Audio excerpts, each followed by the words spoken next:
ಈ ಇಡೀ ಸೊಳ್ಳೆಯು ಸುಮಾರು 28ರಿಂದ 30 ದಿವಸಗಳವರೆಗೆ ಅದು ತನ್ನ ಜೀವಿತಾವಧಿ ಇರುತ್ತೆ. ತನ್ನ ಜೀವಿತ ಅವಧಿಯಲ್ಲಿ ಅದು ಕನಿಷ್ಠ ಒಂದು 14ರಿಂದ 15 ಬಾರಿ ಮೊಟ್ಟೆ ಇಡುತ್ತೆ.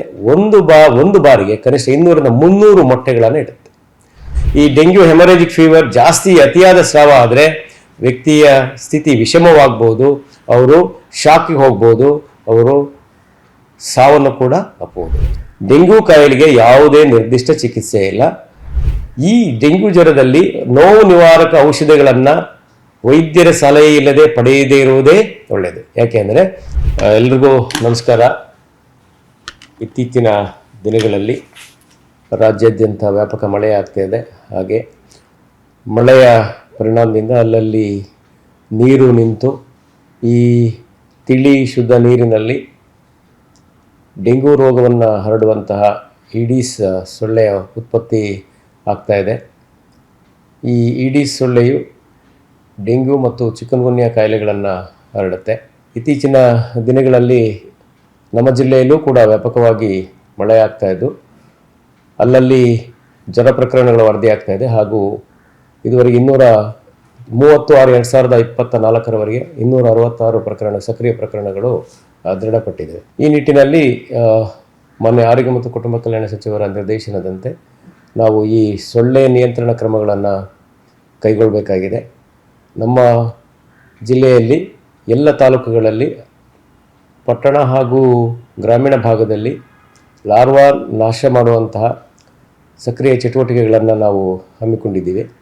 ನಗರ ಪ್ರದೇಶದಲ್ಲಿ ಮೊದಲನೇ ಮತ್ತು 3ನೇ ಶುಕ್ರವಾರ ನಿರಂತರವಾಗಿ ನಾವು ಲಾರ್ವಾಗಳನ್ನು ತಾಣಗಳನ್ನು ಹುಡುಕಿ ಅವನ್ನು ನಾಶ ಮಾಡುವಂಥ ಕಾರ್ಯಕ್ರಮಗಳನ್ನು ಹಮ್ಮಿಕೊಂಡಿದ್ದೀವಿ. ಗ್ರಾಮೀಣ ಭಾಗದಲ್ಲಿ ನಮ್ಮ ಎಲ್ಲ ಆರೋಗ್ಯ ಕಾರ್ಯಕರ್ತರು, ಆಶಾ ಕಾರ್ಯಕರ್ತರು ಮನೆ ಭೇಟಿ ಮಾಡಿ ಎಲ್ಲೆಲ್ಲಿ ಲಾರ್ವಾ ಉತ್ಪತ್ತಿ ತಾಣಗಳಿದೆಯೋ ಅದನ್ನು ಪತ್ತೆ ಹಚ್ಚಿ ಸಾರ್ವಜನಿಕ ಅರಿವನ್ನು ಮೂಡಿಸಿ ಈ ತಾಣಗಳನ್ನು ನಾಶಪಡಿಸ್ತಾ ಇದ್ದಾರೆ. ಒಂದಷ್ಟು ಮಾಹಿತಿಯನ್ನು ಸಾರ್ವಜನಿಕರಿಗೆ ನಾವು ನೀಡುವುದಾದರೆ, ಈ ಡೆಂಗ್ಯೂ ರೋಗವನ್ನು ಹರಡುವಂಥ ಇಡೀ ಸೊಳ್ಳೆಯು ಸಣ್ಣ ನೀರಿನ ಮೂಲಗಳಲ್ಲಿ, ಅದರಲ್ಲೂ ವಿಶೇಷವಾಗಿ ತಿಳಿ ಮತ್ತು ಸ್ವಚ್ಛ ನೀರಿನಲ್ಲಿ ತನ್ನ ವಂಶಾಭಿವೃದ್ಧಿಯನ್ನು ಹೊಂದುತ್ತೆ. ಉದಾಹರಣೆಗೆ ಮನೆಯ ಹೊರಾಂಗಣದಲ್ಲಿ ನಾವು ಬಿಸಾಡಿರುವಂತಹ ತ್ಯಾಜ್ಯ ವಸ್ತುಗಳಲ್ಲಿ ಅದರಲ್ಲಿ ಸಿಯಾಳದ ಬುರುಡೆ ಇರ್ಬೋದು, ಇತರೆ ಕಾಫಿ ಕಪ್ ಆಗಿರ್ಬೋದು, ಎಳೆನೀರು ಬುರುಡೆ ಇರ್ಬೋದು, ಟೈರ್ಗಳಾಗಿರ್ಬೋದು, ಟ್ಯೂಬ್ಗಳಾಗಿರ್ಬೋದು, ಇತರ ಯಾವುದೇ ತ್ಯಾಜ್ಯ ವಸ್ತುಗಳನ್ನು ಹೊರಗಡೆ ಬಿಸಾಕಿದ್ರೆ ಅದರಲ್ಲಿ ನೀರು ನಿಲ್ಲುತ್ತೆ. ನೀರು ನಿಂತ ನೀರಲ್ಲಿ ಈ ಸೊಳ್ಳೆ ಮೊಟ್ಟೆ ಇಟ್ಟು ಮರಿಯನ್ನು ಮಾಡುತ್ತೆ. ಮನೆಯ ಒಳಭಾಗದಲ್ಲಿ ಆದರೆ ನಾವು ಗಿಡವನ್ನು, ಅಲಂಕಾರಿಕ ಗಿಡಗಳನ್ನು ಇಡುವಂಥ ಸಂದರ್ಭದಲ್ಲಿ ಗಿಡದ ಹೂಕುಂಡದ ಕೆಳಗಡೆ ತಟ್ಟೆ ಇಟ್ಟಿರ್ತೀವಿ. ಆ ತಟ್ಟೆಯಲ್ಲಿ ನೀರು ನಿಂತು ಸೊಳ್ಳೆ ಮೊಟ್ಟೆ ಇಟ್ಟು ಮರಿಯನ್ನು ಮಾಡುತ್ತೆ. ಹಾಗೆಯೇ AC, ಕೂಲರ್, ರೆಫ್ರಿಜಿರೇಟರ್ನ ಹಿಂಭಾಗ, ಮನೆಯಲ್ಲಿ ನೀರಿನ ಅಭಾವ ಇದ್ದ ಸಂದರ್ಭದಲ್ಲಿ ನೀರನ್ನು ಬಹು ದಿವಸ ಶೇಖರಿಸಿ ಇಟ್ಕೊಳ್ಳುವಂಥ ತೊಟ್ಟಿ, ಬ್ಯಾರಲ್ಲು, ಡ್ರಮ್ಮು ಇಂಥ ಕಡೆಗಳಲ್ಲಿ ಸೊಳ್ಳೆ ಮೊಟ್ಟೆ ಇಟ್ಟು ಮರಿಯನ್ನು ಮಾಡುತ್ತೆ. ಈಗ ಇದು ನಿಯಂತ್ರಣ ಕ್ರಮ ಹೇಗೆ ಅಂತ ಹೇಳಿದರೆ, ಮನೆಯ ಒಳಗೆ ಮಾಡುವುದಾದರೆ ನಿಯಮಿತವಾಗಿ ಹೂಕುಂಡದ ಕೆಳಗಿನ ತಟ್ಟೆಯಲ್ಲಿ ನೀರನ್ನು ಖಾಲಿ ಮಾಡಿ ಒಣಗಿಸಿ ಮತ್ತೆ ಇಡಬೇಕಾಗತ್ತೆ. ಒಳಗೆ ನೀರು ಶೇಖರಣೆ ಮಾಡುವಂಥ ಸಾಧನಗಳನ್ನು ಪ್ರತಿ ವಾರಕ್ಕೆ 1 ಬಾರಿ ಸಂಪೂರ್ಣವಾಗಿ ಬರಿದು ಮಾಡಿ ಖಾಲಿ ಮಾಡಿ ಚೆನ್ನಾಗಿ ತಿಕ್ಕಿ ತೊಳೆದು ಒಣಗಿಸಿ 1 ದಿವಸ ಬಿಡುವು ಕೊಟ್ಟು ನಂತರ ಮತ್ತೆ ನಾವು ನೀರನ್ನು ಶೇಖರಿಸಿ ಇಟ್ಕೊಳ್ಬೇಕಾಗತ್ತೆ. ಇದು ಒಂದು. ಎರಡನೇದು, ನೀರು ತುಂಬ ಅಭಾವ ಇದ್ದರೆ ಏನು ಮಾಡ್ಬೇಕಂತಂದರೆ, ತೊಟ್ಟಿ ಅಥವಾ ಬ್ಯಾರಲ್ ಏನಿದೆ ಟೈಟಾಗಿ ಗಟ್ಟಿಯಾಗಿ ಮುಚ್ಚಿ ಸೊಳ್ಳೆ ಒಳ ನುಸುಳದಂತೆ ಮುಚ್ಚಿಟ್ಟರೆ ಸೊಳ್ಳೆಗಳು ಹೋಗದೇ ರೀತಿ ನಾವು ತಡಿಬೋದು. ಇದು ಎರಡನೇ ಕ್ರಮ. ಈ ಇಡೀ ಸೊಳ್ಳೆಯು ಸುಮಾರು 28ರಿಂದ 30 ದಿವಸಗಳವರೆಗೆ ಅದು ತನ್ನ ಜೀವಿತಾವಧಿ ಇರುತ್ತೆ. ತನ್ನ ಜೀವಿತ ಅವಧಿಯಲ್ಲಿ ಅದು ಕನಿಷ್ಠ ಒಂದು 14ರಿಂದ 15 ಬಾರಿ ಮೊಟ್ಟೆ ಇಡುತ್ತೆ. ಒಂದು ಬಾರಿಗೆ ಕನಿಷ್ಠ 200ರಿಂದ 300 ಮೊಟ್ಟೆಗಳನ್ನು ಇಡುತ್ತೆ. ಇಲ್ಲಿ ವಿಶೇಷವಾಗಿ ಗಮನಿಸಬೇಕಾದ ವಿಷಯ ಏನಪ್ಪ ಅಂತಂದರೆ, ಈ ಡೆಂಗ್ಯೂ ಸೊಳ್ಳೆ ಏನಿದೆ, ಈ ಮೊಟ್ಟೆ ಇಡುವ ಸಂದರ್ಭದಲ್ಲಿ ವೈರಸ್ ಏನಿದೆ, ಡೆಂಗ್ಯೂ ವೈರಸ್ ಮೊಟ್ಟೆಗಳ ಮೂಲಕ ಕೂಡ ಸೋಂಕನ್ನು ಹರಡುವ ಸಾಧ್ಯತೆ ಇದೆ.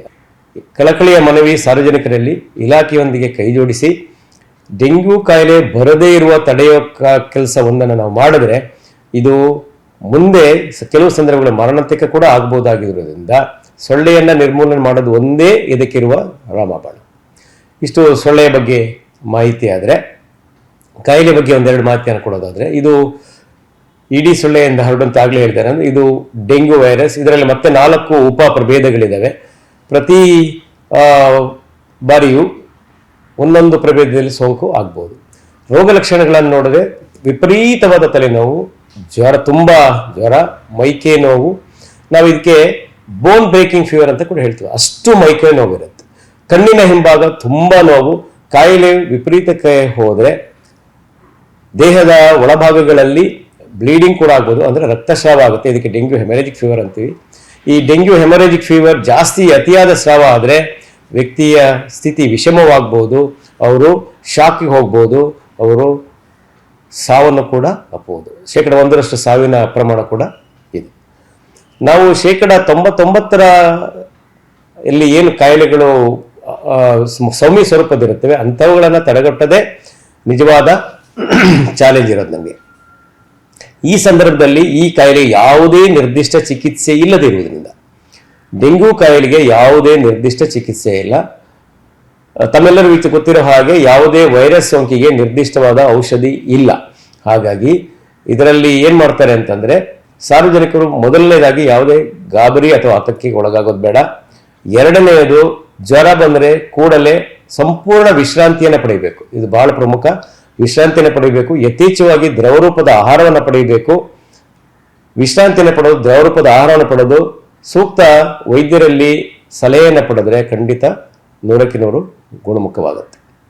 ಎರಡನೇ ವಿಷಯ, ಡೆಂಗ್ಯೂ ಅಲ್ಲಲ್ಲಿ ಮೈಯಲ್ಲಿ ಜ್ವರ ಬಂದು ಮೈಯಲ್ಲಿ ಗಂಧೆಗಳು ಕಾಣಿಸ್ಕೊಂಡ್ರೆ, ಈ ಗಂಧೆಗಳು ದೇಹದಲ್ಲಿ ರಕ್ತ ಸ್ರಾವವಾಗುವ ಮುನ್ಸೂಚನೆ ಇರಬಹುದು. ಕೂಡಲೇ ವೈದ್ಯರನ್ನು ಕಂಡು ಚಿಕಿತ್ಸೆಯನ್ನು ಪಡೆದು ಅವರ ಸಲಹೆಯನ್ನು ಪಡೆಯಿರಿ.